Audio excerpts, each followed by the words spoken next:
Faithfully delivering value, exploring great books worldwide. Hi, this is Sally's Book Club. Today we're diving into the book Tencent, a biography. Whether it's QQ or WeChat, Tencent has always played a vital role in people's social lives. And beyond just social networking, the company holds significant positions across gaming, video streaming, news portals, and various other internet sectors. In short, Tencent has evolved into a global internet titan. When Tencent first went public in 2004 with a market value of 6.2 billion Hong Kong dollars, by March 1818, that figure had skyrocketed to 4 trillion Hong Kong dollars, a 680-fold increase over 14 years. So how exactly did Tencent achieve this growth? Was their success accidental or inevitable? What lessons can internet companies learn from Tencent's journey? Today's exploration of Tencent, a biography, will unpack these questions. The author Wu Xiaobo gained recognition through his 2001 book, The Collapse of Greatness, later creating a acclaimed series documenting China's corporate evolution. For Tencent, a biography, Wu conducted extensive interviews with over 60 Tencent executives and hundreds of industry experts. This 5-year research effort resulted in the only officially authorized corporate biography of Tencent. Wu's work transcends mere corporate history, mapping China's internet evolution from 1998 to 2016. Hence the subtitle, The Evolution of Chinese Internet Companies, 1998 to 2006. We'll examine this through 3 key phases. 1. How QK became Tencent's launchpad. 2. The expansion strategy behind Tencent's growth. Tencent's transition towards open ecosystems. First, the QQ origin story. The 1998 to 1999 period marked the dawn of global internet enterprises. Microsoft's Windows 98 being the first truly web-oriented operating system. When Jobs returned to Apple, launching the minimalist iMac, Chinese-American Jerry Yang founded Yahoo, while Larry Page and Sergey Brin established Google. China's internet landscape was still blank then, while overseas models offered successful templates. In 1998, Jerry Yang cloned Yahoo's model to create Sohu. In e-commerce, 1999 saw Jack Ma mimic eBay to establish Alibaba. That same year, Li Guoqing and his wife replicated Amazon with Dangdang. Robin Lee's 1999 Baidu followed Google's search engine model closely. QQ is initially called OICQ, modeled after ICQ, a popular Israeli instant messaging platform that gained 10 million plus users in 2 years. It was acquired by AOL for $407 million. OICQ wasn't the first Chinese ICQ clone. 3 similar products already existed in China, with established user bases. So why did Mahuatan create the 4th ICQ clone? First, existing competitors hadn't achieved insurmountable dominance. Second, ICQ's $407 million exit convinced MA of the model's potential. Ma's initial plan was simply to nurture the product. OICQ not only survived, but surpassed rivals, becoming China's top IM tool. 4 key innovations propelled OICQ's success. 1. Moving user data and contacts from client to cloud servers. Around 1998, computer ownership remained rare in China. Ma realized most users accessed internet through cyber cafes. Unlike US ICQ's client-side storage that lost data when switching devices, OICQ's cloud storage preserved chat history across any login point. Well, this innovation wasn't technically complex, but OICQ's 3 competitors missed it completely. The second breakthrough was drastically reducing OICQ's file size. In 1998, China mainly used dial-up internet with 14 to 28 kilobytes bandwidth.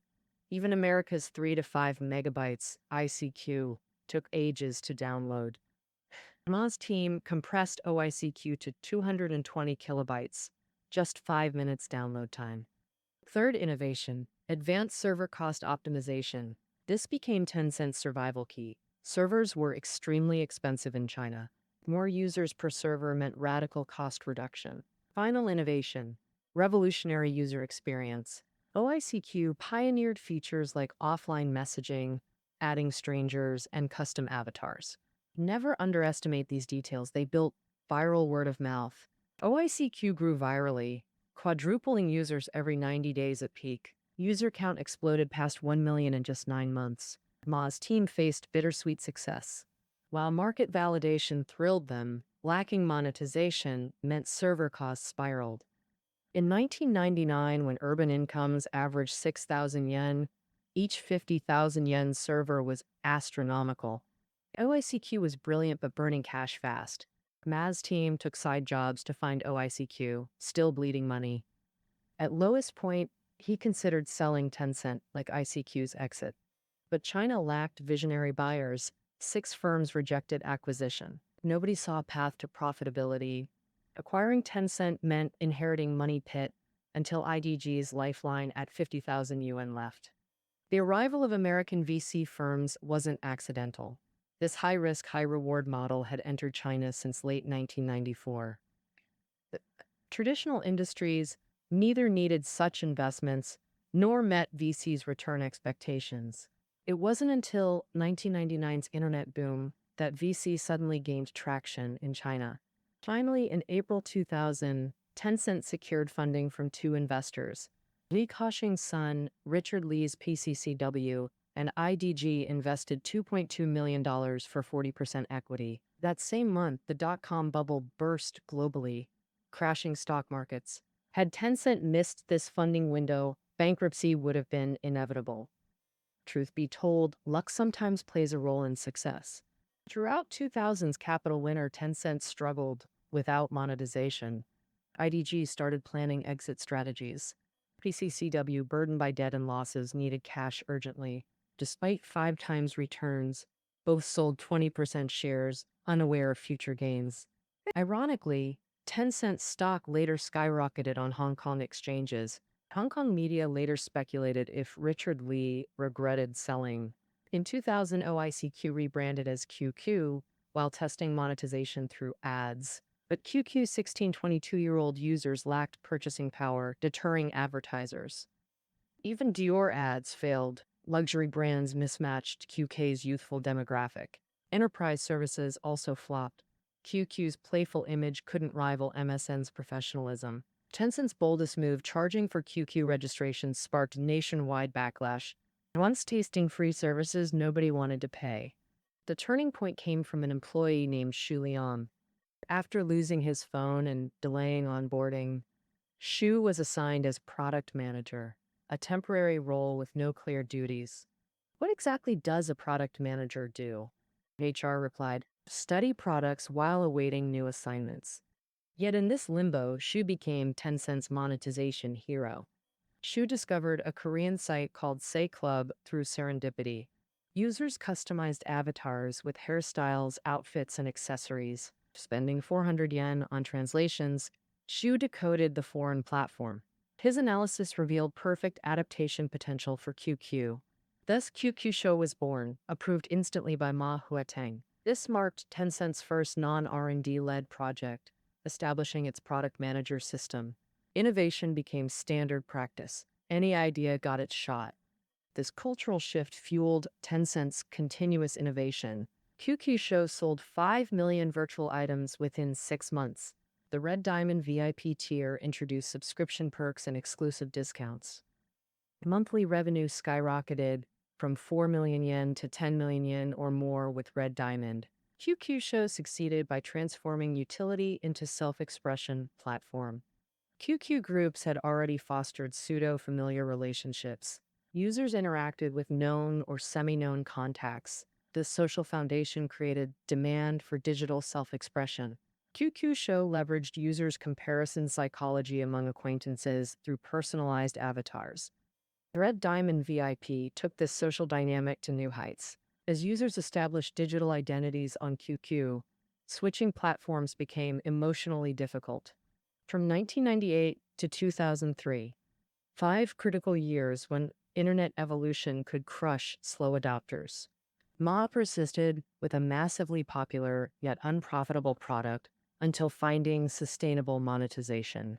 This laid foundation for Tencent's IPO success. By 2004, going public became internet companies' ultimate validation. Shonda's NASDAQ listing and Tom's dual IPO preceded Tencent's market debut.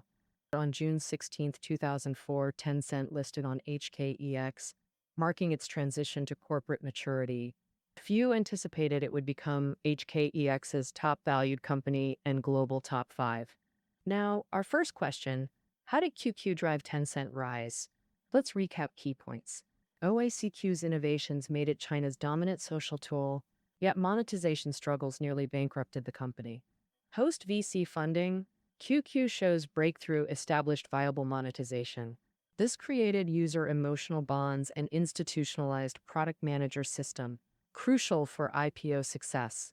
We've covered Tencent's origin story. Next, examining Tencent's expansion strategies, our second focus today.